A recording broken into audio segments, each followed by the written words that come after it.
Good morning dear student. आप सब कक्षा 10 भौतिक विज्ञान में आपका स्वागत है। आप इसके पहले 2 क्लास में प्रकाश क्या होता है उसके बारे में पढ़े, फिर उसके बारे में आप प्रकाश का परावर्तन पढ़े यानी रिफ्लेक्शन ऑफ लाइट।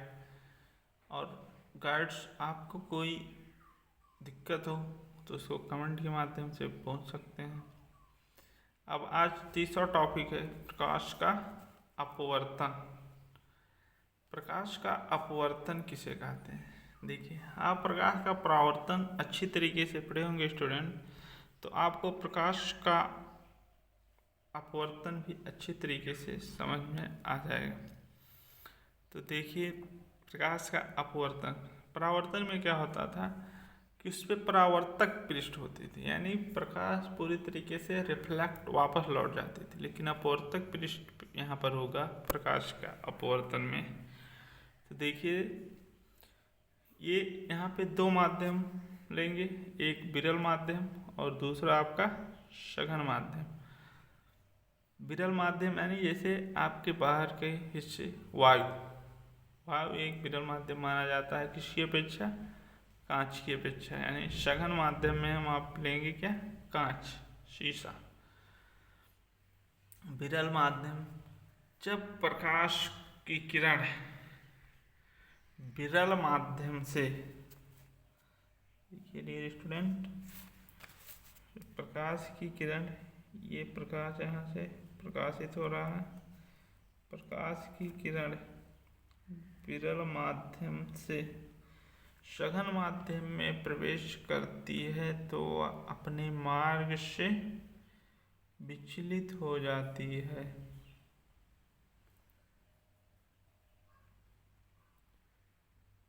इसी विचलित होने की प्रक्रिया को प्रकाश का अपवर्तन कहते हैं। ये आपका हो जाएगा आपतन कोण आई, और ये आपका अपवर्तन कोण आर। जब प्रकाश एक माध्यम से दूसरे माध्यम में जाता है तो अपने मार्ग से विचलित हो जाता है। इस प्रक्रिया को क्या कहा जाता है? प्रकाश का अपवर्तन। ये आपका अपवर्तक पृष्ठ होगा, ये अपवर्तन, ये आपका अभिलंब। तो प्रकाश के नियम में आप पढ़े, प्रकाश का अपवर्तन समझे, फिगर के माध्यम से समझने की कोशिश करिए। यहाँ से प्रकाश वायु में से जब कांच में प्रवेश करती है तो वह अपने मार्ग से क्या हो जाती है? विचलित हो जाती है। तो इसकी हम परिभाषा किस तरीके से दे सकते हैं?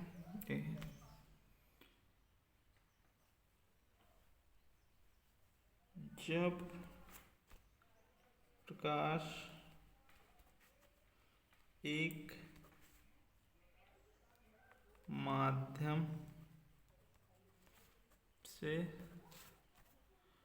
दूसरे माध्यम में प्रवेश करता है तो वह अपने मार्ग से विचलित हो जाता है। इसी विचलित होने की प्रक्रिया को प्रकाश का अपवर्तन कहते हैं। डियर स्टूडेंट, ये डेफिनेशन आपके लिए बहुत सिंपल है। जब प्रकाश एक माध्यम से दूसरे माध्यम में प्रवेश करता है तो वह अपने मार्ग से विचलित हो जाता है। इसी विचलित होने की प्रक्रिया को प्रकाश का अपवर्तन कहते हैं। ये देखिए, प्रकाश एक माध्यम, विरल माध्यम वायु से जब सघन माध्यम में प्रवेश करता है तो अपने मार्ग से विचलित हो जाता है। और यहाँ पे नोट लिख लीजिए। नोट में ये होता है कि जब एक माध्यम से दूसरे माध्यम में प्रकाश प्रवेश करता है तो उसकी चाल, दिशा, तरंगदैर्घ्य बदल जाती है, बदल जाती है, लेकिन आवृत्ति नहीं बदलती है। ये स्टूडेंट, और आप इस तरीके से डेफिनेशन दे सकते हैं। आप सुन लीजिए, मैं इसको लिख के नहीं बता रहा हूँ।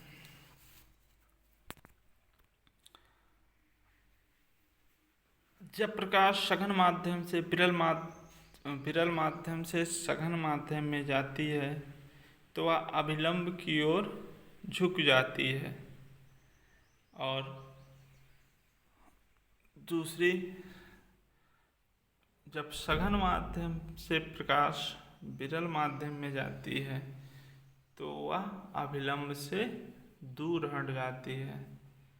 फिगर के माध्यम से बता देते हैं। ये देखिए डियर स्टूडेंट,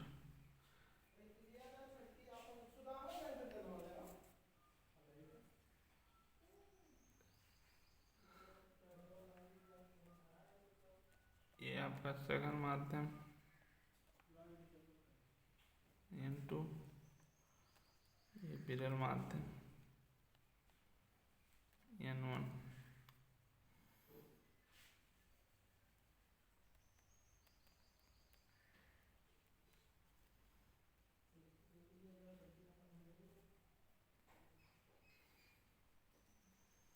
प्रकाश सघन माध्यम से विरल माध्यम, ये आपका होगा अभिलंब। तो ये अभिलंब से दूर हट जाते हैं। ये आपकी कौन सी किरण हो गई? आपतित किरण। ये अपवर्तित किरण। अब प्रकाश के अपवर्तन के दो नियम होते हैं। नियम रूल नंबर 1, इसमें वही आपतित किरण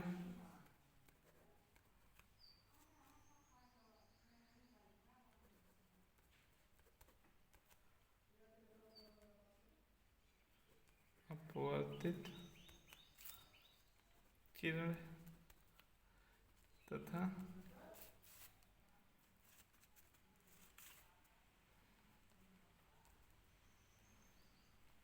अभिलंब, तीनों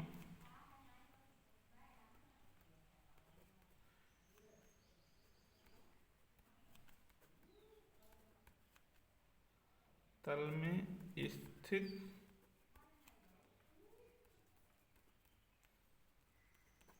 होते हैं। आपतित किरण, अपवर्तित किरण तथा अभिलंब तीनों एक ही तल में स्थित होते हैं।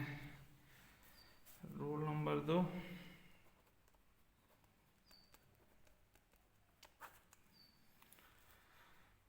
रूल नंबर 2, आपतन कोण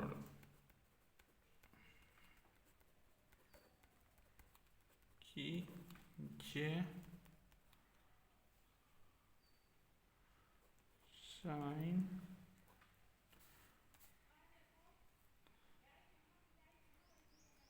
तथा अपवर्तन कोण की यह साइन आर, सॉरी यहाँ पे साइन आई रहेगा, आर का अनुपात नियत होता, यानी कि sine i upon sine r is equal to नियतांक। इसको स्नेल का नियम भी कहते हैं। डियर स्टूडेंट, प्रकाश का अपवर्तन, आप इसको ध्यान से पढ़ लीजिएगा, जहाँ पे नहीं समझ में आएगा वहाँ से आप कमेंट के माध्यम से हमसे पूछ सकते हैं। थैंक्स।